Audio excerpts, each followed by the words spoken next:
મારહાણની ઘટના બની છે વિદ્યાર્થીઓ સાથે, શું આખો બનાવ બન્યો છે અને શું એ બાબતે પોલીસ કર્યો?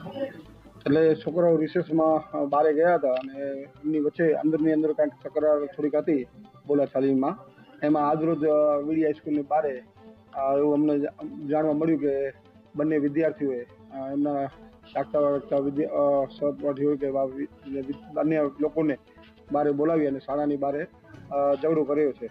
અને એમાં જાડેજા ભવેરાજસિંહ દશરથસિંહ 11 અનો વિદ્યાર્થી અને બળિયા ધરમ એ 10 પનો વિદ્યાર્થી, આ બે વિદ્યાર્થીઓએ અન્ય લોકોને બોલાવીને કંઈક હાથાપાઈ કરી છે. એમાં એક વિદ્યાર્થીને જરા માથા પર વાગ્યું છે. એને અમે પ્રાથમિક સારવાર અમે આપી હતી અને તાત્કાલિક વાલીને બોલાવ્યો હતો. વાલીને પણ બંનેના વાલીને બોલાવી સમજૂતો કરાવ્યું છે અને એના માટેની જરૂરી જે કાર્યવાહી હતી એ પણ અમે કીધું છે એમને પૂરી કરવાની. પણ પહેલે વિદ્યાર્થીને પ્રાથમિક સારવાર અપાવી છે અને ત્યારબાદ એ વિદ્યાર્થીને વાલી સાથે મોકલીને ત્યાં એની બીજી બધી વધારાની ટ્રીટમેન્ટ કરવા માટે મોકલ્યું છે.